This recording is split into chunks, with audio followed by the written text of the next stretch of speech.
जब भर्तृ गुरु गोरखनाथ के पास रहने लगे, परंतु उन्हें ज्ञान उपलब्ध नहीं हो रहा था। कारण वैराग्य तो जगा था, परंतु पूर्ण वैराग्य का हृदय में अभी उदय नहीं हुआ था।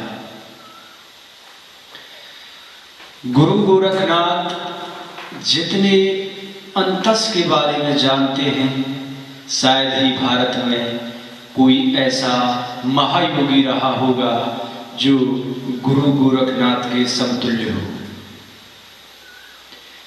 जब भर्तृ को बहुत योग साधना करने के उपरांत भी परम ज्ञान की उपलब्धि नहीं हुई,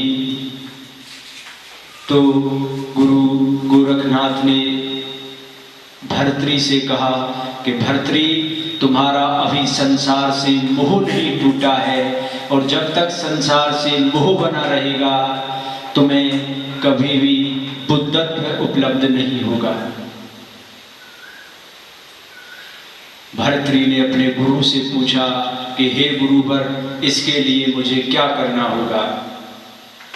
उन्होंने कहा कि तुम्हारी अंतिम परीक्षा है, इस परीक्षा में यदि तुम सफल होते हो तो तुम बैरागी बनोगे, यदि असफल होते हो तो फिर से तुम संसारी बन जाओगे।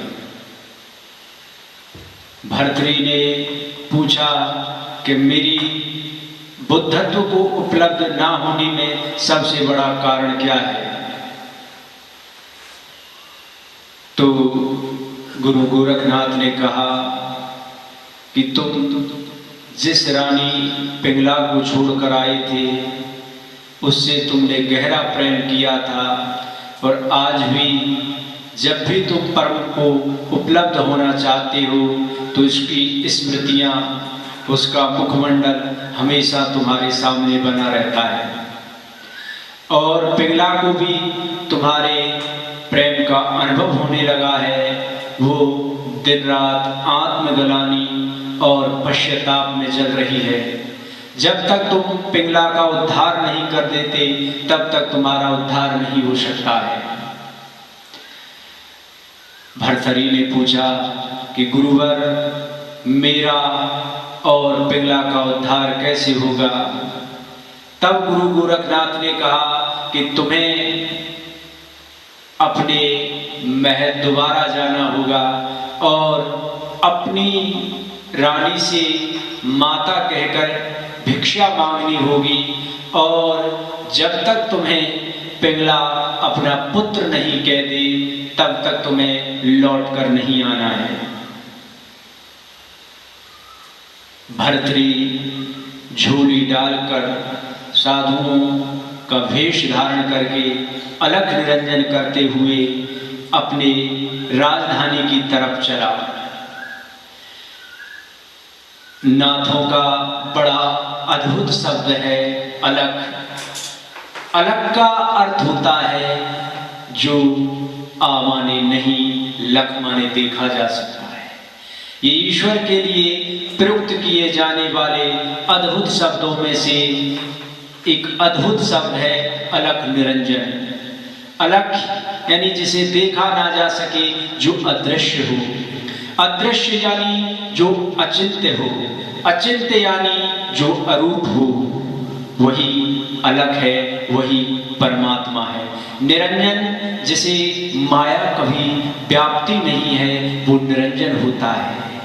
तो बड़ा ही अद्भुत नाथों का परमात्मा के लिए प्रयुक्त किया जाने वाला शब्द है अलख निरंजन। भर्तृ उज्जैन पहुंचता है और वह पिंगला के भवन के सम्मुख आवाज लगाता है कि माँ भिक्षाम देहि,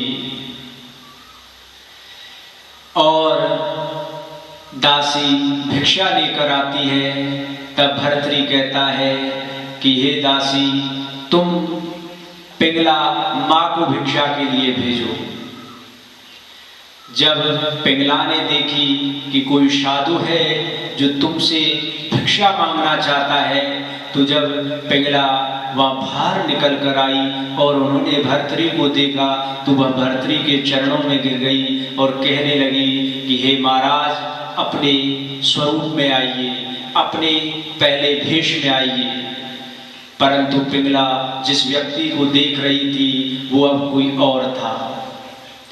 भर्तरी ने पिंगला से कहा कि ना मैं तुम्हारा पति हूँ, ना तुम मेरी पत्नी हो। वो रिश्ता किसी और समय में था और अब कोई और समय चल रहा है। जब मैं कोई और था, अब मैं कोई और हूँ। पिंगला विलाप करने लगी। भर्तरी ने कहा कि अब तुम मेरी माँ हो। पिंगला को ये शब्द बाण की तरह हृदय में चुभ रहे थे। उन्होंने कहा कि महाराज, आप मेरे स्वामी हैं, आप मुझे माँ मत कहिए। भर्तरी कहने लगा कि प्राणी बहुत सारे उपाय करता है, बहुत सारी कामनाएं, इच्छाएं लेकर इस संसार में आता है, कितने ही संबंधों और रिश्तों को बनाता है और फिर चला जाता है। उसे लगातार योनियों में भटकना पड़ता है। कब कौन किसकी माँ रही, कौन किसका पुत्र रहा, ये कहना असंभव है। आप कोई समय था कि जब मेरी पत्नी थी, परंतु आज मेरी माँ हो। यदि आप इस पुत्र का भला चाहती है तो मुझे पुत्र कहकर भिक्षा दीजिए और आज्ञा दीजिए कि मैं अपने बुद्धत्व को उपलब्ध हूँ। पिंगला विलाप करने लगी और कहने लगी कि मैं आपको माँ नहीं कह सकती। भर्तरी पिंगला के चरणों में गिर गए और गिड़गिड़ाने लगे कि हे देवी, मैं आपसे विनती करता हूँ कि आप मुझे बेटा कहिए। मैं आपका पति नहीं, मैं पुत्र हूँ। अब मैं वो भर्तरी नहीं रहा। और पिंगला और भर्तरी का संवाद निरंतर चलता है। धीरे धीरे जितने भी पिंगला के हृदय में मोह था वो सब समाप्त होने लगा और अंत में वो भर्तरी को पुत्र कहती है और आज्ञा दे देती है। भर्तरी के सारा मोह संसार से समाप्त हो जाता है। उसके बाद भर्तरी को बुद्धत्व उपलब्ध होता है। जब भर्तरी को बुद्धत्व उपलब्ध होता है तब वो ईश्वर की अनुभूति को महसूस करते हैं, उसका अनुभव करते हैं। तो भर्तरी ने बड़े ही अद्भुत शब्दों में उस ईश्वर की अनुभूति को कहा है।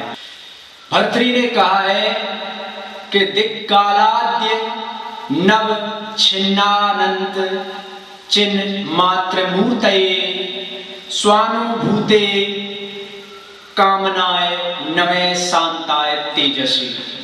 शायद ही ईश्वर की ऐसी किसी अन्य कवि ने व्याख्या की हो, परंतु यहाँ भर्तरी बुद्धत्व को उपलब्ध व्यक्ति है।